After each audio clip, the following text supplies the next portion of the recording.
Welcome to the latest instalment of Close Readings, part of a series called Love and Death, in which we are looking at some of the many great elegies written in English.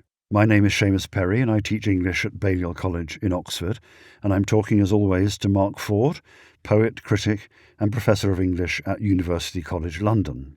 And our subject today is one of the longest lived of all subgenres of elegy, the elegy written in time of war, by combatants in the thick of it, or by those back home mourning their loss. So we have poems from the American Civil War, the First and the Second World Wars, and the Irish Troubles. But Mark, we thought it might be worth beginning with the thought that poems about the deaths of war are almost as old as poetry itself, in that Homer's Iliad, a founding text of the Western tradition, is one of the great war elegiac poems. Yes, and of course it's the death of Patroclus which drives the action of the Iliad, or a lot of the narrative derives from the attempts to get Achilles back into action, and then Achilles attempts to avenge the death of Patroclus, which ends up with the death of Hector. And from the Iliad we get this fusing of poetry and memorialising of the dead. It's as if that is almost the primary function of poetry, along with the Bible, say, to tell us where we go after we die, so to speak. And the Iliad casts an enormous shadow over the whole tradition of elegy. We've talked a little bit about the importance of Bion and Virgil to pastoral elegy, but this particular topic, the theme of victims of war, it's Homer who is the dominant precursor, and has proved incredibly important to poets such as Alice Oswald's Memorial, which we talked about in an earlier series. But that basically consists of elegy after elegy for each of the the many Greeks and Trojans who died in the Trojan Wars. Yes. And in a way she's perhaps relating that to the Iraq War or to any other war, but it becomes this particular feature of the elegiac tradition. It has the longest roots, and also, unfortunately, has many examples. Yes. So what Geoffrey Hill would call poems for the fallen. It says he said the unfallen, but anyway, gesturing towards the idea of those who fell. Okay, so let's turn to our first poems. This is a wonderful poem by Walt Whitman, coming out of the absolute tempestuous horror of the American Civil War, published in a volume called Drum Taps, originally in 1865.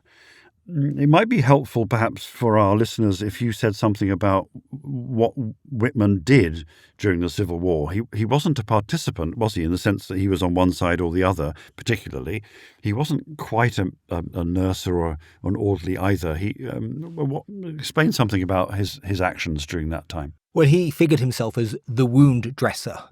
So he visited the hospitals and he wrote letters for the wounded soldiers, often dying soldiers. He gave them little gifts. He gave them money. He would find out about their situation, what happened to them. And he reckoned he visited about 80 to 100,000 soldiers in the 3 years where he was kind of operating in Washington's hospitals. But the fact that he got involved at all was really quite fortuitous, that his brother, George, signed up immediately. And he left New York thinking that this war wouldn't last long. Famously, they left New York each with a piece of string with which they would bring back a Johnny Reb that they had captured in a matter of weeks. But the first years of the war were of sort of unmitigated disaster for the Union forces. And the Whitmans noticed in a New York paper that somebody called George Whitmore had been injured at Fredericksburg, and they assumed that this was a typo for George Whitman. And Walt, immediately set off to try and find George.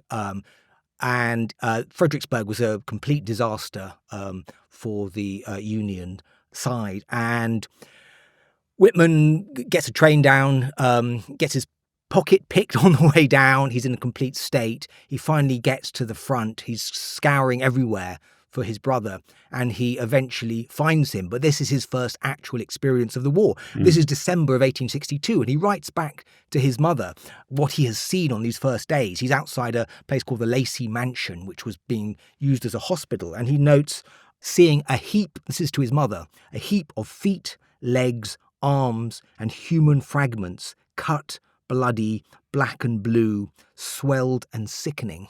And then he sees a row of dead bodies, each covered with a brown woolen blanket. Now, the woolen blanket is a sort of one of the key sort of images from the poem that we're going to look at. And he sees fresh graves with a kind of barrel stave over them and the names of them. But one of the things that he was particularly obsessed about in relation to the war was how many soldiers died and just rotted into the earth, that they weren't buried at all. So that it was the unknown soldier was really a feature of the Civil War.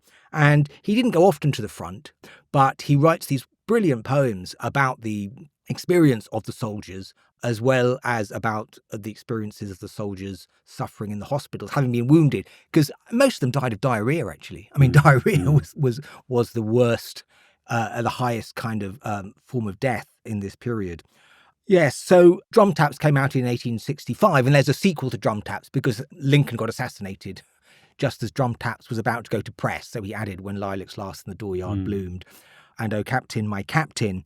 But some of the poems are rather jingoistic, and blow, bugles, blow, let's go and beat the secession. Yes. But oh, superb, oh, Manhattan, my own, my peerless. That's the note at which Drum Taps starts, isn't it? But then it quickly goes into darker territory. Well, disillusionment set in very fast with Bull Run and Fredericksburg and the complete incapacity of the Union forces. But we mustn't talk about military history the whole time. No. We're talking about this poem, Vigil, Strange, I Kept on the Field One Night. Do you want to read the first bit of it? Sure. Vigil, strange, I kept on the field one night, when you, my son, and my comrade dropped at my side that day. One look I but gave, which your dear eyes returned with a look I shall never forget. One touch of your hand to mine, O boy, reached up as you lay on the ground. Then onward I sped in the battle, the even contested battle, till, late in the evening relieved, to the place at last again I made my way, found you in death so cold, dear comrade, found your body, son of responding kisses, never again on earth responding, bared your face in the starlight, curious the scene, cool blew the moderate night wind, long there and then in vigil I stood, dimly around me the battlefield spreading, vigil wondrous and vigil sweet there in the fragrant silent night. But not a tear fell, not even a long-drawn sigh. Long, long I gazed, then on the earth, partially reclining, sat by your side, leaning my chin in my hands, passing sweet hours, immortal and mystic hours, with you, dearest comrade. Not a tear, not a word, vigil of silence, love and death, vigil for you, my son and soldier.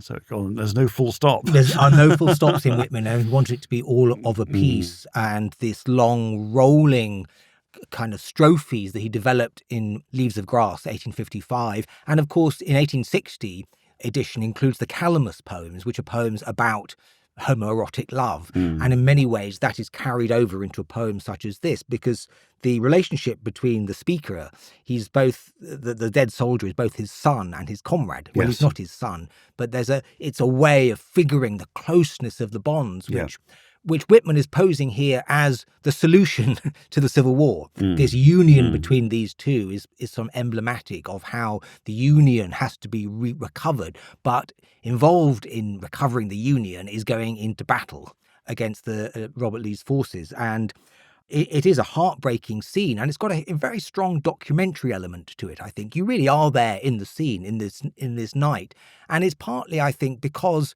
in the Civil War period they were recreating or looking for rituals as a way of dignifying or commemorating the dead. That somehow this was a new kind of battle, a new kind of war, and the deaths that were suffered were being transmitted back to people the families of the dead soldiers, often with photographs as well. The photographs were really, really crucial in memorializing the war. But Whitman was particularly exercised by the fact that so many soldiers died who weren't memorialized. Yes, unmemorialized. So I think this poem can be seen as almost like a memorializing of the unnamed soldier. We never learn the soldier's name. And I suppose that's what brings the idea of strangeness into the poem, isn't it?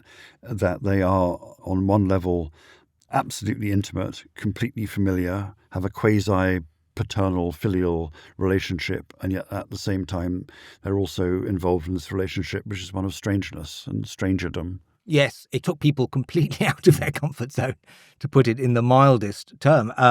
And I suppose what Whitman felt he could bring to it was the idea of vigil, of attention, that he could say people are paying attention to these deaths, that this poem will serve as some kind of demonstration that these deaths are not in vain. There is later on in the poem a sort of a gesture towards meeting again, that he expects that he will.